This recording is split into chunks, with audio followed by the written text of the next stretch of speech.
Oh, hello, just a quick content warning. This episode contains mentions of suicide, transphobia, and mental health issues. If those are topics that you do not want to listen about, feel free to watch another episode. Thank you so much.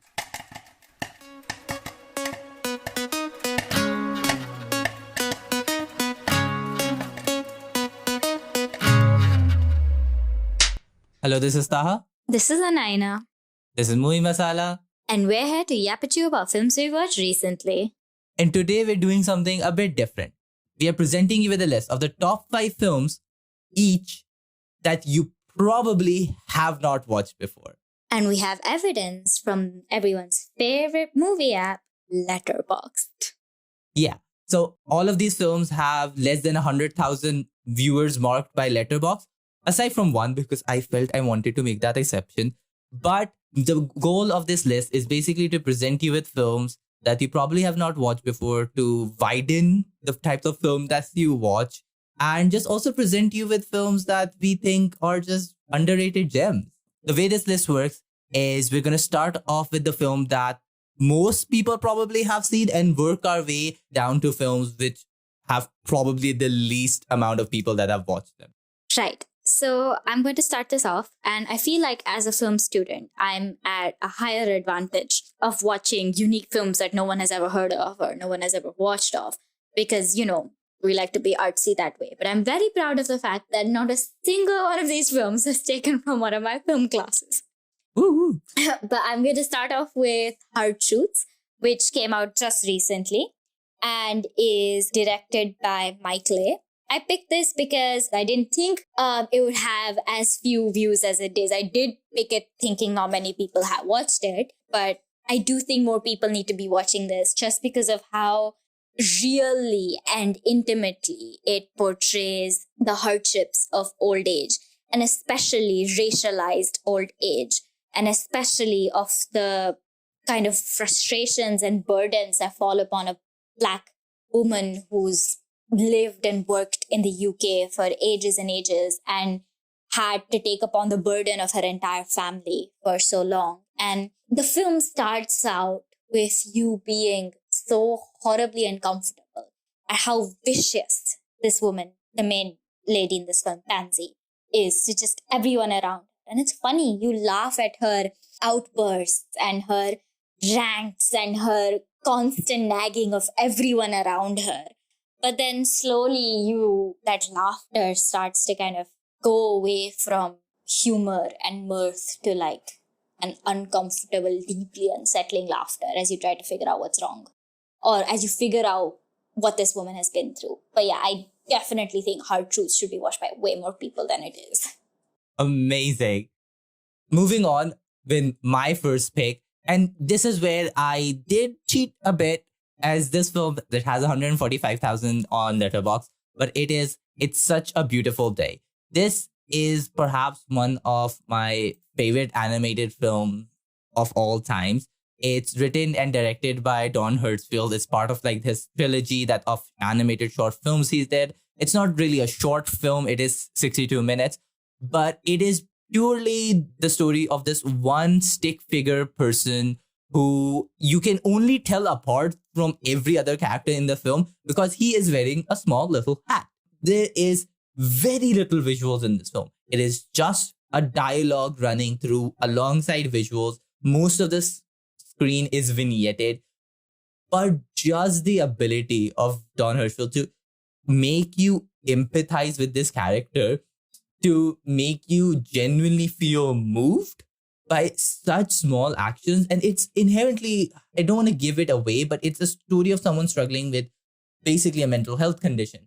And it's so well crafted and it's so well done that this sticks with you. This is 60 minutes that will burrow inside your brain and not let go. And I think that is why this film really, I needed to put on this list. And honestly, if you like The Father starring Anthony Hopkins, you would absolutely love this film. Right. So I'm going to move on to my next one. And this time we're traveling all the way to Iran for my favorite cake, which is directed by Mariam Moghattam and Betash Sanaiha. Surprisingly, surprisingly in the sense that I did not realize this when I picked them, but this too is also about old people's lives. You can tell I have a sweet spot for old people. And how these two old people, this woman, Mahin, finds love and companionship very randomly in this man. But there is a plot twist, which I'm not going to reveal or spoil. I'm going to leave it there so you watch. And it's a very funny yet heartbreaking plot twist. Once again, it's about the isolation of an elderly woman living in Tehran, especially in times when the treatment of women in Iran, as we all know, is awful. But it portrays her and her life and the lives of other women, younger women around her, as, still full and still complete, even though it's almost always overshadowed by the threat of the morality police. It's a very sweet, very small, very cute, and yet kind of heart-wrenching portrayal of the lives of elderly people, especially those who have probably seen their countries and their societies in very different light when they were young. But yeah, it has a plot twist, it's about cake, and it's about sweet, cute old people. Go watch it. What else does a film need? Exactly. Now we're going to go to Pakistan, and soon you'll discover a lot of these films are around the world and not centralized in Hollywood. And we're going to talk about Joyland. This was my favorite film of 2022. It is probably still one of my favorite films that I have ever watched. I am fully biased here. There is not a shred of doubt in my mind that this is because of the subject matter that it portrays and because of where it is set, right? This film is set in Lahore, Pakistan. It portrays this intersex women who has this affair with this man. And what it does specifically is show sexuality in so many different ways from this man's perspective, from his wife's perspective, who is so brilliantly played by Rasti Farooq, and also from Biba's perspective, who's played by Alina Khan, who is your intersex trans person as part of the Quadjasira community. And even Ali Junejo, who is really incredible. There's just incredible performances. It's directed by Saim Sadek, who also co-writes the film. It is a masterclass in cinematography, in writing, in acting, in direction. There is no part of this film that I do not deeply love. And I cannot praise this film enough. The depictions of how family dynamics, of sexuality, of gender, everything that it ties within Pakistani society is just masterfully crafted, right? And this won an Independent Spirit Award for Best International Film. And I think this should 100% be on your watch list. Amazing. I've been wanting to watch Joyland for so long, and I'm disappointed in myself that I haven't watched it yet. But it is on streaming now. You should be. It is on streaming now, so guess what's being watched next? Anyway, now we are moving to Palestine for my next film, Bye Tiberias, directed by Lina Swalem, and it's a documentary feature about Lina's mother, Hiam Abbas's life as a Palestinian who left her home in Palestine to go to Europe to become an actress. And if Hiam Abbas's name rings a bell, it's probably because you've watched Succession. Essentially, the film explores and delves deeper into the life of Hiam Abbas's family in Palestine and the deep-rooted connection the Palestinian people have with their land and with their communities. And it doesn't come, in light of the current genocide that is happening, but it is especially important because it emphasizes the need for understanding personal connections between families, as well as connections to the very material, physical land and space as we go through the film, watching these areas taken over by the kind of Israeli military and put under occupation. So I think this is a really important, intimate portrayal of family life that ultimately sheds so much light on the kind of suffering and injustices the Palestinian people have to endure. And the thing that I love most about it, it does all of this through very, very personal and specific lens, which then just reveals how such experiences are experienced by almost every Palestinian family. And yeah, it puts things of the current into perspective, and also it's just a heartwarming tale of motherhood across generations.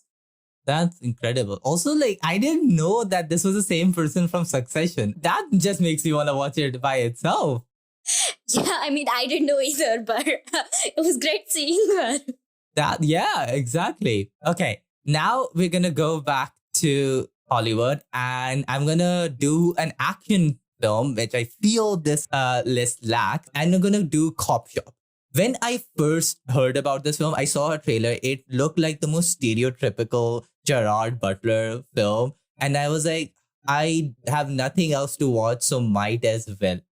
I walked in, my expectations were so pleasantly blown away because, again, this is not the best film on this list, I'll be upfront, but it is a solid action thriller film. It takes place mainly in this one police station, and just everything is crafted very, very well. There is nothing incredibly new that this film is going to do that is going to surprise you, but everything it does, it will do well. And when you walk out of this relatively quick 1 hour 47-minute film, you will feel like you had a good time. This is a solid film you can throw on if you want like a good action thriller film, like with friends and something like that, right? And honestly, this is a really good Gerard Butler performance as well. And this is a great action adventure film which flies by and does its job really well. I mean, we love to be surprised, don't we? Yes. So we're going to go back to the UK now with my list. But we're going to talk about an Iraqi British filmmaker, Amru Al-Qadi, with their debut film Layla, played titularly by Bilal Hasna, where Layla is Arab drag queen who falls in love and goes on a journey of self-discovery and has a connection with the earlier film in the sense that they are Palestinian and so are trying to find, their belonging, not just as an Arab person or a person of color in the UK, but also as a queer person of color, a queer Arab, and kind of navigating family life, friendship life, love life, etc., etc. And I mean, Bilal Hasna is just absolutely fabulous as Layla.